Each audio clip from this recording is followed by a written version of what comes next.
I'm a wellbeing coach here at Isseropia, and with me today is the fabulous Tom.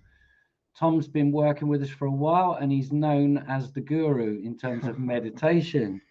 Does quite a few classes on the website. I think are quite a few of them on there. So if you get a chance, have a look. So anyway, today really this is just a forum, and today we're going to be talking around the importance of setting boundaries. Um, we have some questions that we've actually asked a few people in the office, to be fair. So we've kind of we're going to have a little bit of a discussion around that. So just to let you know, this therapy is very much person-centered. So we look at people that struggle with certain aspects in their mental health, and we are here to try and help in terms of talking about things that helped us, because part of this therapy is we have a team of people here that do actually have lived experiences. So in terms of myself, for instance, I've had a lot of mental health issues over many years, and I've had to take some time to first of all become very much self-aware and understand why I found myself in certain situations, and more importantly, coming up with ways to enable myself to put things in place to stop myself getting kind of unwell again, if that makes sense. Yeah. So if you want to take any sort of things from our own personal experiences, sort of hints and tips, suggestions, ideas that you might want to try for yourselves, that's what we're here for. Brilliant. So just to let you guys know, and it's good to see you on here, this is an open forum. So if you wish to sort of pose any questions to us, we'll be happy to accept those. But just to let you know, it is an open forum. So if you do post something, then the rest of the audience will see it. I know sometimes people find that a little bit of a struggle. So that's really just a heads up for you. So Isseropia, as I said, is very much around looking at people's certain struggles within their mental well-being. So we are just coaches. We will kind of just give you some ideas about certain things that we struggle with.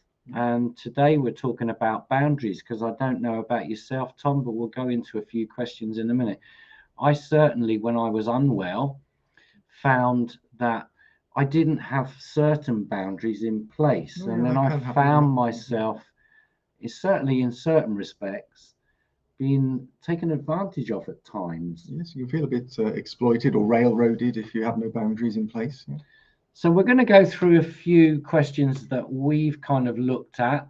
But it's really good if any of you out there feel that you need to kind of just ask a specific question around boundary settings, especially around boundaries around relationships. And relationships is not just about intimate relationships. It could be relationships with friends, family members, obviously. Work colleagues even. Work colleagues, which is a really good one. And sometimes if we haven't got set boundaries, then we can find ourselves, especially in work colleagues. I think I agree with that in terms of, if you don't have specific boundaries and people don't understand those boundaries, or they keep overstepping them, then you can get quite taken advantage of. I remember situations where people constantly were putting things on my workload. And because I was a kind, caring, sharing kind of person, I became very much a kind of, yes, I'll take it for you. Absolutely. And not really understanding how much of an impact that was having on me, because I found myself, especially in my old job, Tom, becoming highly stressed. And then when I went home, that kind of energy, or that, that feeling, I was actually spreading across my family members. That's the knock-on effects. That's right, of not having a fair share of the load. Yeah.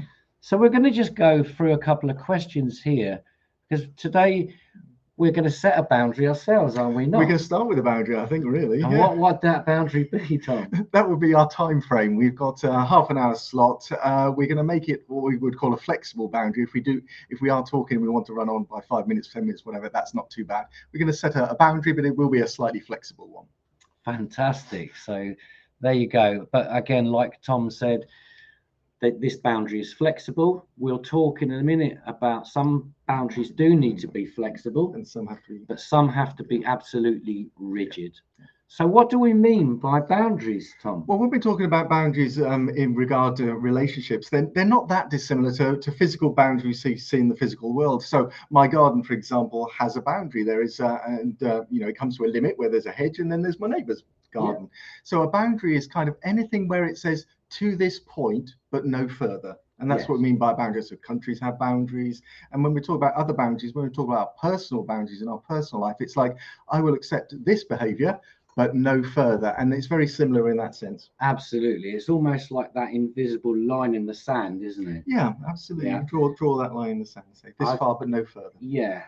And I think sometimes this is where people can kind of not define it well enough, if that makes sense. It can sometimes be very unclear. Yes. Yeah. Yes. And we'll talk about how we can be a bit more defined about boundaries, and it is important, we did touch on that, that sometimes they have to be flexible. Yeah, that's right. And sometimes they have to be absolutely rigid, because we can find ourselves in situations that are not really benefiting us. That's right. It's a very fair comment. I mean, to recognize that other people aren't necessarily mind readers. So unless I express clearly what my boundary is, if I want to set a firm boundary, people aren't going to read my mind or assume, and I to assume that they know what it is. Unless I'm really clear and specific, sometimes they need to know where I stand on that topic. Yeah. And sometimes, is it fair to say, Tom, that we subconsciously have boundaries anyway? I'm just thinking about scenarios like if somebody kind of picked up your wallet and started to pilfer into your wallet, then that is overstepping your boundaries. Hopefully lots of people will have that same kind of boundary. Absolutely. It's a bit like a diary, isn't it? Yes. If somebody opens up your diary and looks at your agenda, you get the feeling of, whoa, hang on a minute, this is a personal thing. That is a subconscious boundary, and hopefully many people have those types of boundaries, don't they? In the main, they will recognize them, but not 100%.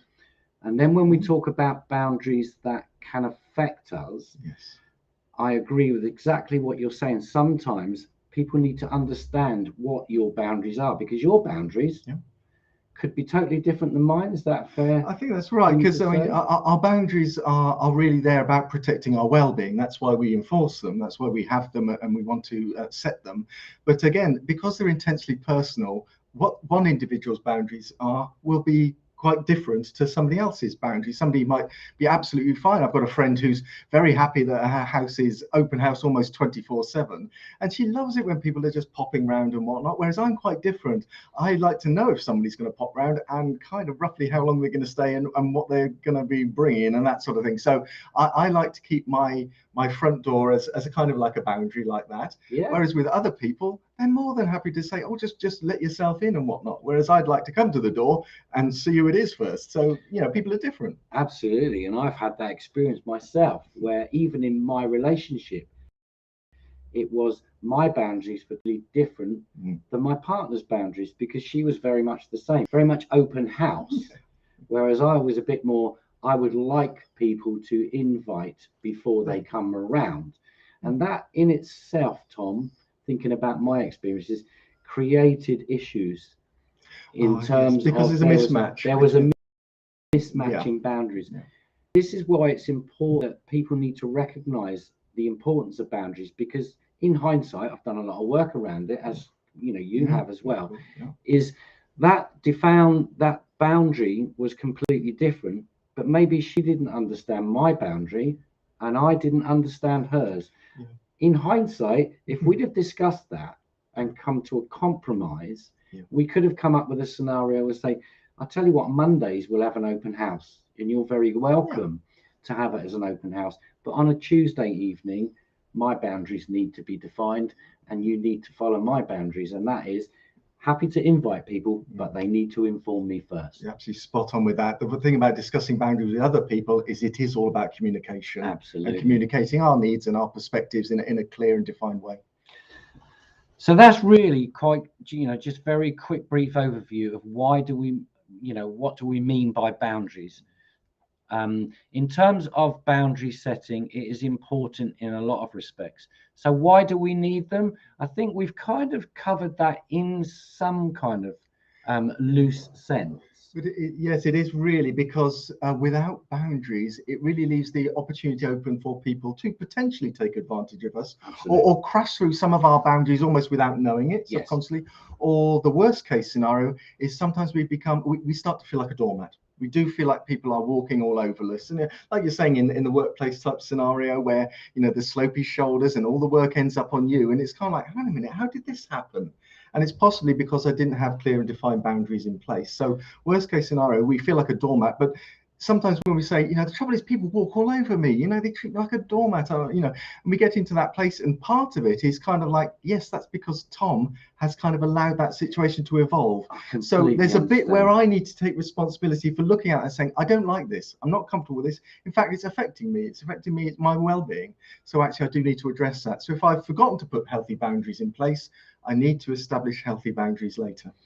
And a lot of that, do you feel, because you've been on the same journey as I have, is about different things that we need to learn as well? I mean, when you're talking about stuff like that, had we have used assertive kind of ways of approaching that, then maybe that would have been what we needed to do at the time. I think that's a fair comment. Because I found, but certainly in situations like that I became very much a yes/no person. Okay. I kind of said yes when I really didn't want to say yes.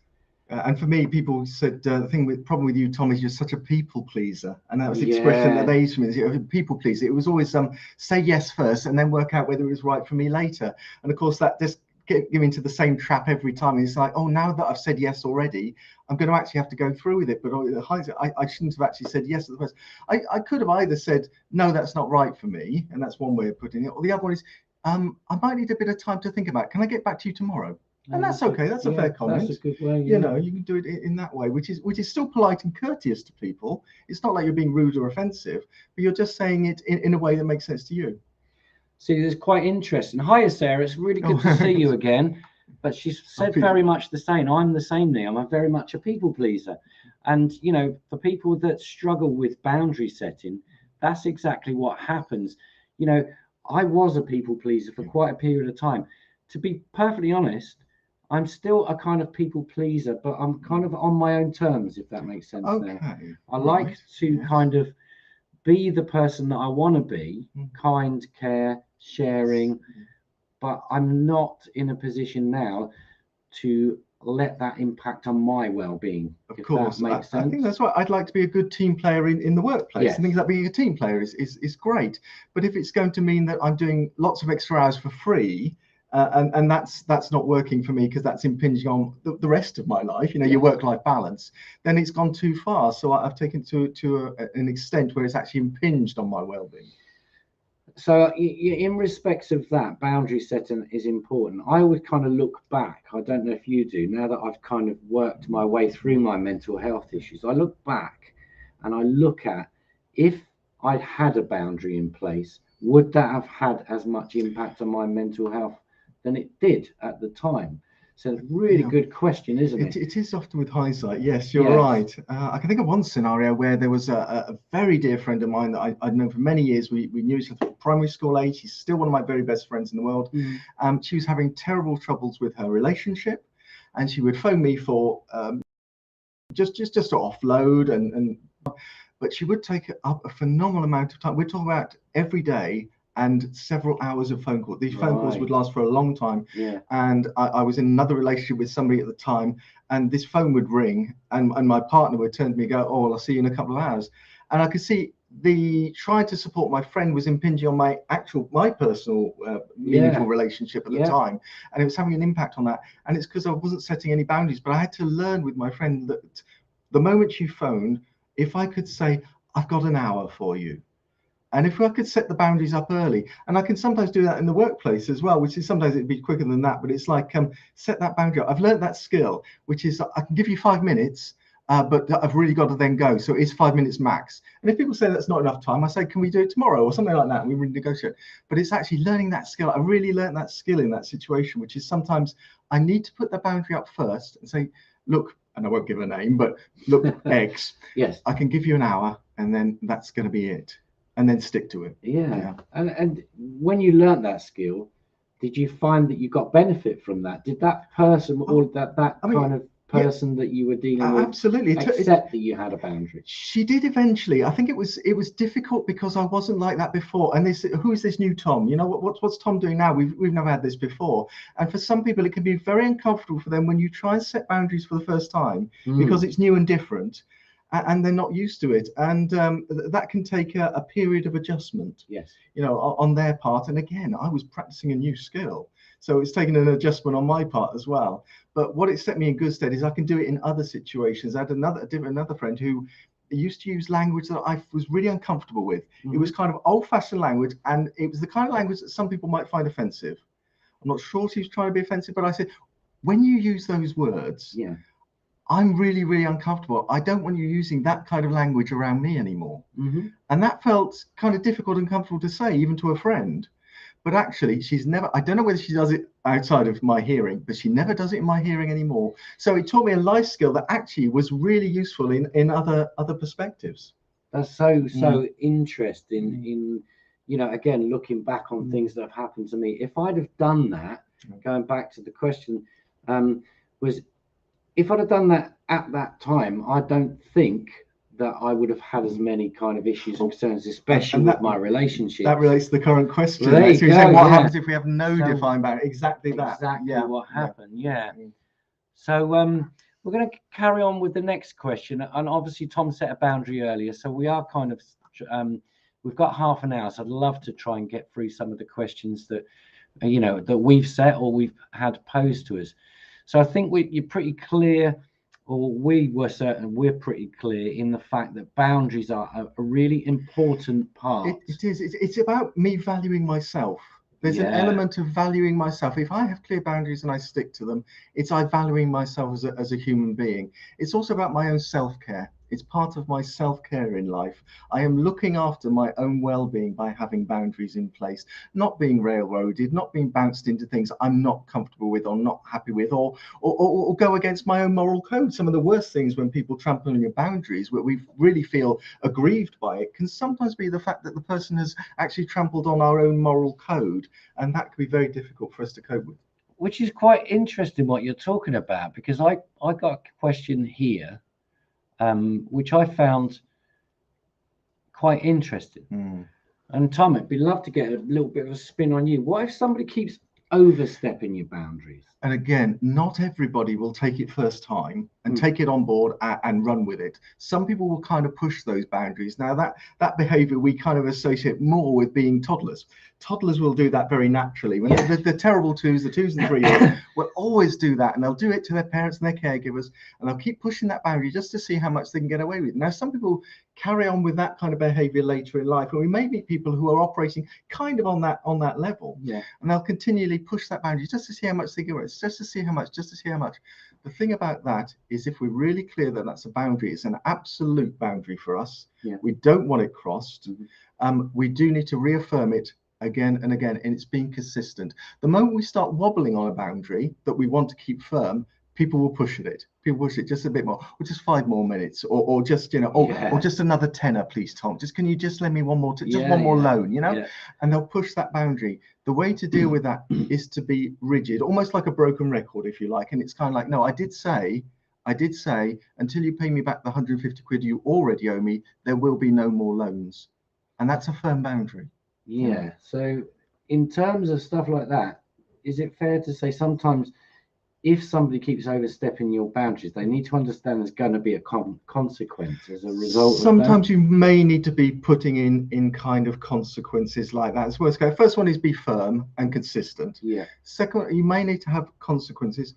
Or the other one is you may sometimes need to distance yourself from that person. You may need to put some healthy space in your time between that person. So you may be a little bit circumspect, a little bit selective on how much time you actually spend with that person if they're not respecting your boundaries, because it does kind of raise the question. If they say, oh, I'm definitely your friend, Tom, but can I borrow another tenner? It's kind of like, well, what is your agenda here? Is it to be a really good friend to me? Or are you treating me like a cash point? You know, am I here to sort out your problems? And actually, I'm not on this planet to sort out other people's problems when I'm not ready to and I don't want to. That's a really good way of putting it, Tom. I like that kind of scenario because, you know, I had situations where a person I'm not going to mention names, but a person kept overstepping my boundaries. And the amount of times that I felt that I was being assertive, I was getting them to clarify what my boundaries consisted of, they kept on overstepping them. And this scenario, I had to put a consequence in place, and I did very much what you've just explained, and you've explained it really well.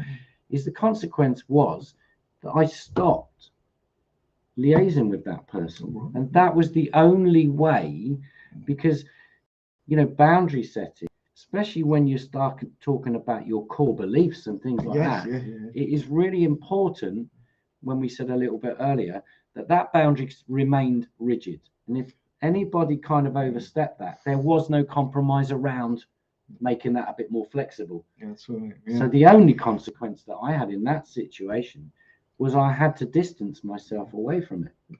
I quite like one of the comments there where it mentions also, I can offer help to my friends, but I can't offer them support when I'm feeling empty. If I'm feeling drained and I feel like I've got no more resources to offer, that's a really good comment, a really good time when you might have to say no. Or it doesn't mean no means never. It just means no, not on this occasion. That's kind of what you mean, not on this occasion. And I had to learn the hard way, the lesson, and I got it from Isaropa, which is you can't pour from an empty cup. And when I was feeling drained and empty and I had no more resources, I was just had to look after myself as the priority at that moment in time. Yeah. I didn't have anything more to give. And just to be really honest with people and just say, I can't manage it at this time. Yeah. I may be able to do it at a later date, or come back to it when I'm feeling stronger in myself. But when you're feeling absolutely depleted in yourself, of course my priority needs to be, I need to be match fit before I can help other people. Yeah. It's incredible when we get an insight into our mental health, isn't it? Because, I often hear those kinds of things that have happened, and that for me now is possibly what led to me becoming unwell. Not everything, of course, but that elements of that. A contributory factor. Absolutely. And I love the way that sometimes we kind of don't get, when we're really deep and dark in some concerns, that self-care is so important, isn't it? Yeah. And I just have to recognize sometimes when I was, sometimes people talk about a situation, I recognize it, where they say, I'm always giving, and it's always kind of a one direction. It's like one-way traffic, giving out until, there's no time left for me and that sort of thing. But sometimes for me, I have to recognize that actually I'm not always that pivotal and that important.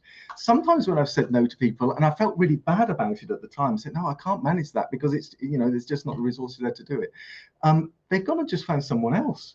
And that's okay. And just to be okay with that. I'm really surprised with that. Was kind of, I can't give you a lift on that occasion. I can't be in two places at once, whatever. That's my boundary.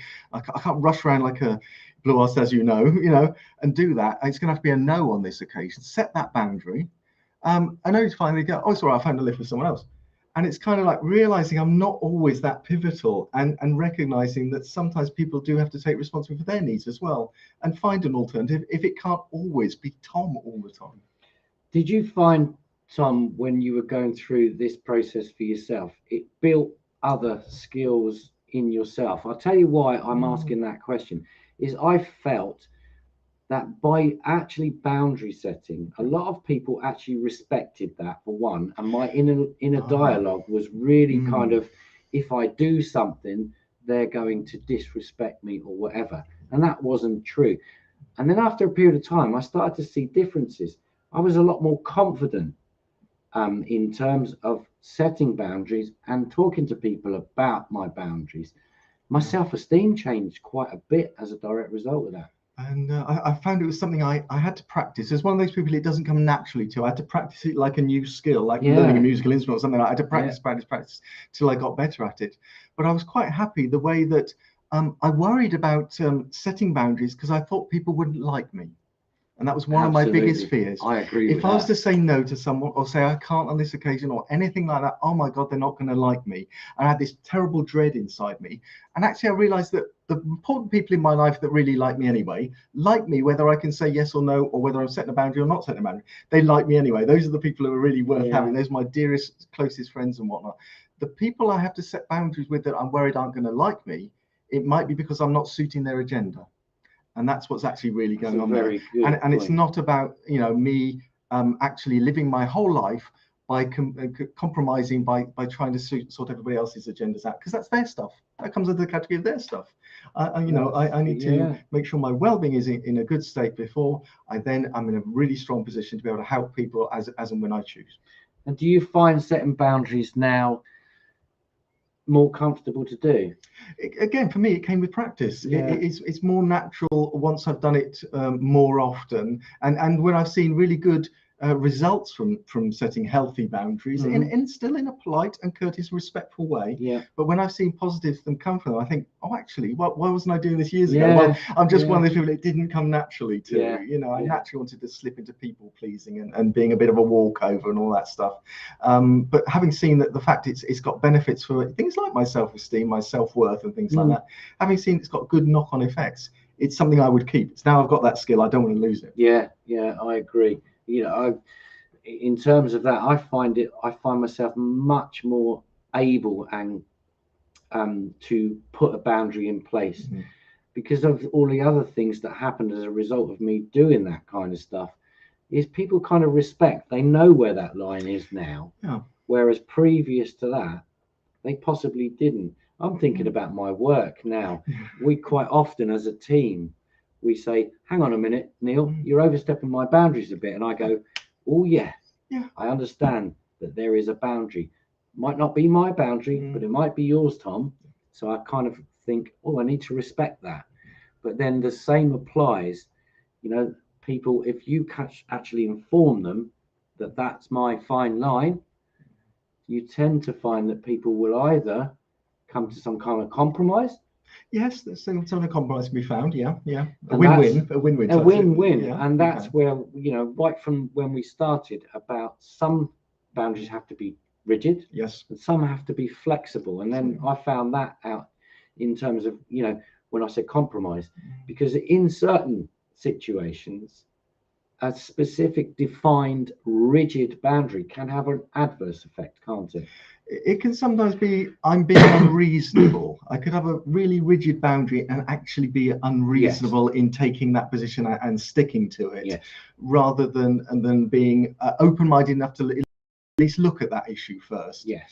And if it's like a moral thing or an ethical thing for me, I don't. It's kind of like, Tom, do you mind staying 5 minutes late? Because we just really got to get this finished. I'll think about it. I'll process it for me and just go, that's fine. Yeah. It's a really interesting point, especially with just that scenario, is when I was trying to say sometimes a rigid boundary can have an adverse effect. So if that scenario that you just said, Tom, would you be able to help me for 5 minutes? And you just adamantly went, no, I'm not going to do that. I would deem that, not now, because I know you, but you could deem that as that person being extremely awkward, obstinate, and stubborn, then obstinate, stubborn, all those things, and then you find that person will probably not engage with you properly. That might be the last person they ask for help. Yes, exactly. So it's quite interesting when we're talking about rigid and defined boundaries. So it's good to see Jeanette's on here as well. She's just popped something up. Says, I tend to have got better at boundary setting, but I sometimes feel guilty afterward. That is a natural thing when we're trying to set boundaries. That is almost like a process, isn't it? You've got to get through that guilt sometimes, and that can sit for a while. I think feeling, for those of us it doesn't come naturally to, and we're still learning it as a skill. Yes, tripping into guilt can be a place where we go to straight away. But when I came to realize for myself, it's part of self-care, it's part of self-respect, it's part of self-love. Now, I don't think I've got any reason to feel guilty about ever looking after my well-being, that I've ever got a problem to feel guilty about having self-respect. I think those are positive things in life, and I value those kind of things. Because I realize it's part of that process, I have less reason to feel guilty. I might still slip into it the first thing, I wish I could be there to help you, but no, you can't be done. I might go to guilt straight away. But when I realize that because it's about boundaries, and boundaries about self-respect and self-care, and I want to improve my self-respect and self-care in life. That's brilliant. So do you remember that first boundary? Oh, yes, we're on a time frame boundary. We are on a time frame boundary, But you also said it was going to be a bit flexible. Of course. So we'll conclude. Hopefully, we've had a good conversation. I can see that there's a few people that made some comments, and it sounds to me with a few of those comments that people are trying to kind of work towards putting in the correct boundaries, which is really, really encouraging. So we do lives like this every week. So we'll be back again on next Friday. It's really good to see that some of you have posted comments, and I can see a few people you are sharing these kind of videos that we do. Don't forget, you can revisit them on our website, on YouTube. So they will be, if you weren't able to kind of watch it all today, then just revisit whenever you feel you need to.